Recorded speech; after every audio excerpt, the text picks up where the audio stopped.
Hello, welcome back to the reading of the poem of the Man God, written by Maria Valtorta, Volume 2.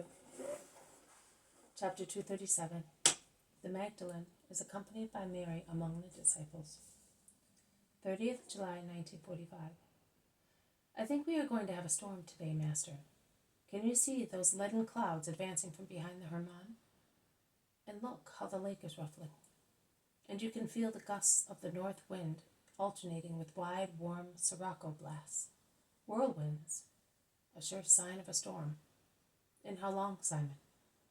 Before the first hour is over. See how the fishermen are hurrying back? They can hear the lake grumble and growl. It will soon be leaden as well. Then it will become pitch black, and finally it will burst forth in all its fury. But it looks so calm, remarks Thomas incredulously. You are familiar with gold, and I with water. It will be as I say. It is not even a sudden storm. It is brewing with clear signs. The surface of the water is calm, only tiny ripples, as if it were nothing. But if you were out in a boat, you would hear thousands of knuckles striking the keel and shaking the boat in a strange way. The water is already bubbling underneath. Just wait for the sign from the sky, and then you will see. Let the north wind become knotted with sirocco, and then, women, take in what you have been hanging out and shelter your domestic animals. In a short while it will be raining in buckets.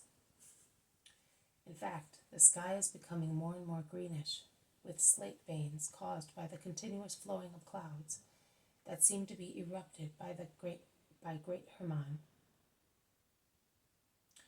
They drive dawn back to where it came from, as if the hours were falling back towards night instead of proceeding towards midday.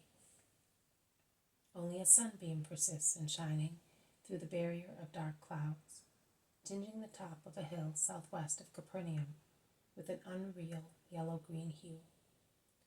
The lake has changed from sky blue to purple blue, and the foam of the first small broken waves looks oddly white against the dark water. There are no boats on the lake now. Fishermen hasten to beach their boats, to put away nets, baskets, sails, and oars, while peasants make haste to get their harvest in. They ensure that awnings are properly fastened to poles, and they close the cattle in their stables. Women rush to the well before the rain starts, or they gather together the children who got up early and push them into the houses like brooding hens aware of an oncoming hailstorm. Simon, come with me. Call also Martha's servant and my brother James. Get a large piece of canvas, a strong, large piece. There are 2 women on the road, and we must go and meet them. Peter looks at him curiously, but he obeys without wasting any time. On the way, while they are running southwards through the village, Simon asks, "But who are they?" "My mother and Mary of Magdala."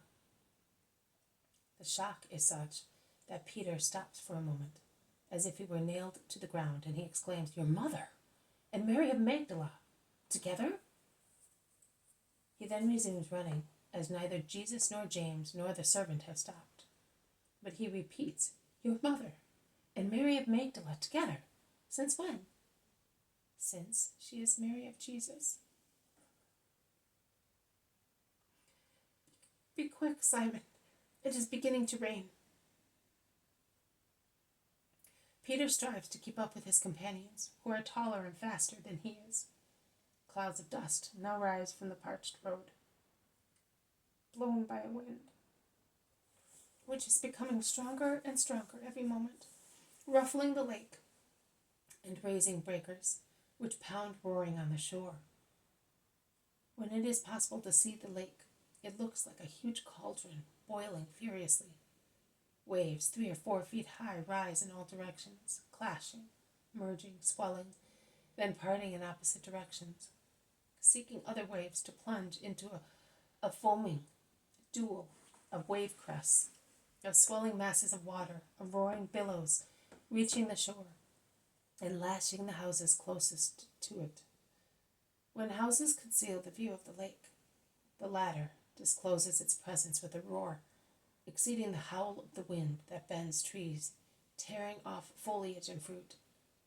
A deafening roar exceeding the rumble of prolonged threatening thunders, preceded by flashes of lightning, which are becoming more and more frequent and powerful. "I wonder how frightened those women must be," mumbles Peter, panting. "Not my mother. I do not know about the other, but if we do not hurry, they will certainly get drenched." They have left Capernaum about 100 yards behind, proceeding through clouds of dust and very heavy rain, a real downpour which furrows obliquely the gloomy air so violently that the rain is pulverized and thus blinds them and takes away their breath, when they see two women running and seeking shelter under a large tree. "There they are! Let us run!" Although Peter's love for Mary lends wings to his feet, short-legged as he is and not a very good runner, he arrives when Jesus and James have already covered the two women with a large piece of a sail. "We cannot stop here. There is the danger of thunderbolts, and in a short while the road will be a torrent. Let us go, Master, at least as far as the nearest house," says Peter, out of breath. They set out with the women in the middle of them, holding the canvas over their heads and backs. The first word that Jesus addresses to Mary, who is still wearing the dress she had on the evening of the banquet in Simon's house, with the mantle of the Blessed Virgin on her shoulders, is, "Are you afraid, Mary?" Mary Magdalene, whose head is lowered under her veil, and whose hair has become thoroughly disheveled running in the rain, lowers her head even further, blushes, and whispers, "No, my Lord." Also, Our Lady has lost some hairpins, and she looks like a little girl with her plaits hanging down her back.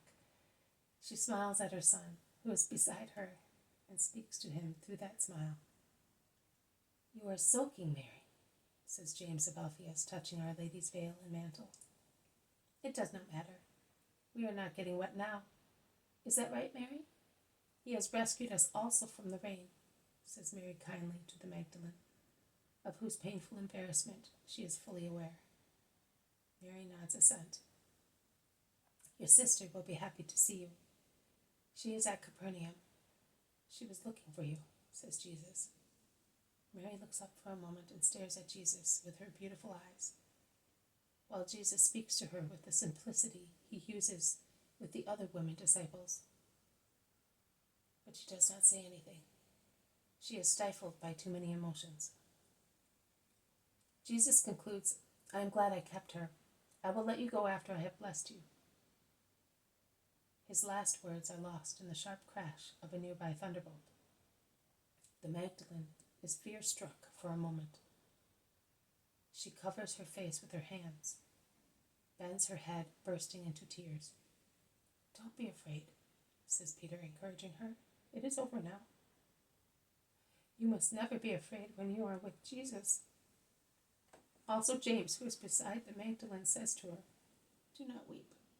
The houses are not far now." "I am not crying for fear.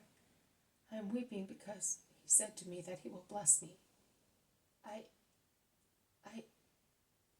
But she can say no more.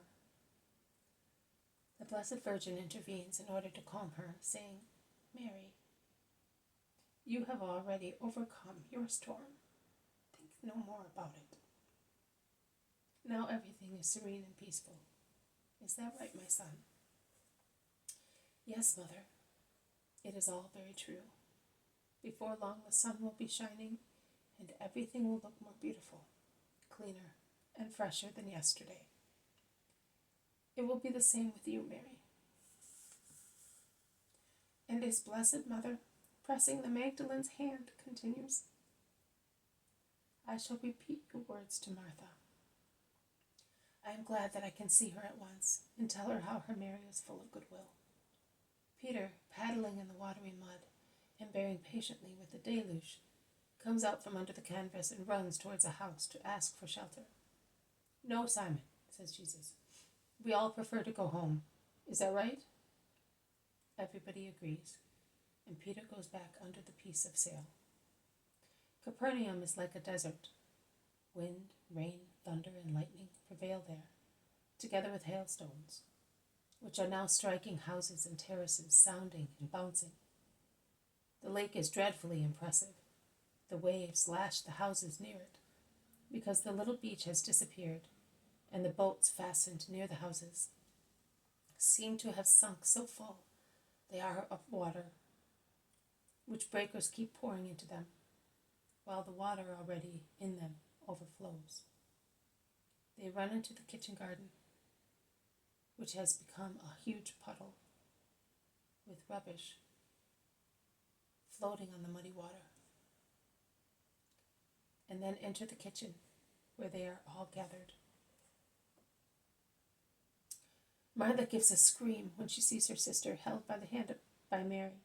She clasps her neck, but does not realize how wet she is.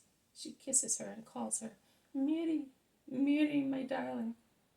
Perhaps that is the pet name by which they called the Magdalene when she was a little girl.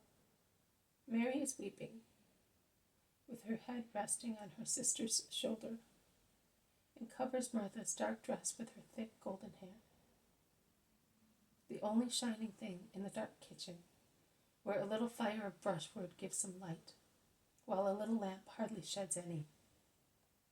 The apostles are dumbfounded, and so are the landlord and his wife, who look into the kitchen upon hearing Martha's scream, and after a moment of understandable curiosity, they withdraw discreetly.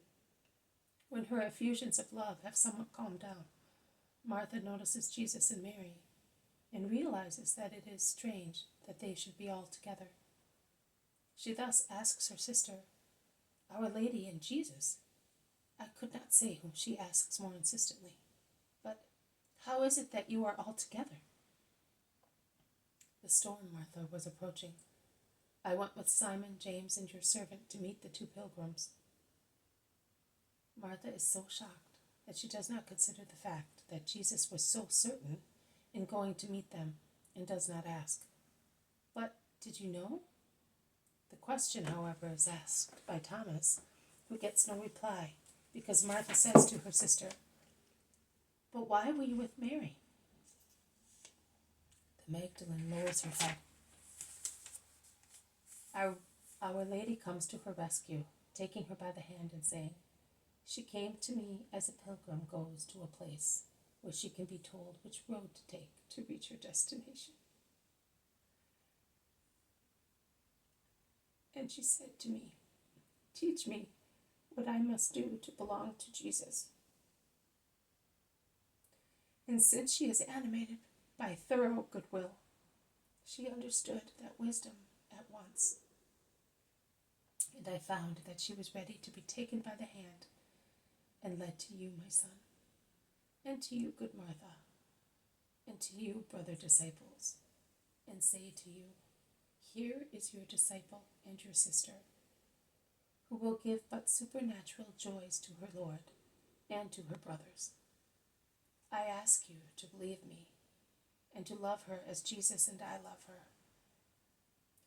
The apostles then gather round her, greeting their new sister.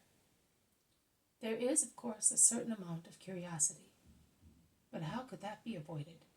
After all, they are still men. It is Peter's common sense that says, "That's all very well. You have assured her assistance and holy friendship, but we ought to consider that our mother and sister are drenched to the skin. We are soaking as well, to tell you the truth. But they are in a worse situation. Their hair is dripping water like willow trees after a storm, and their clothes are wet and muddy. Let us light a fire and get dresses for them and prepare some warm food." Everybody becomes busy. Martha takes the 2 drenched travelers into the room. The fire is kindled, and the wet garments, veils, and mantles are hung in front of it. I do not know what arrangements they are making in the room. I see that Martha, who has found once again her energy of a very good housekeeper, comes and goes solicitously, carrying basins and hot water, cups of hot milk, garments lent by the landlady, to assist the 2 Marys. This has been a reading from the poem of the Man God, written by Maria Valtorta, Volume 2. Chapter 237.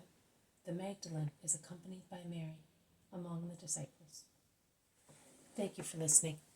I will see you tomorrow. May God bless you, and may peace be with you.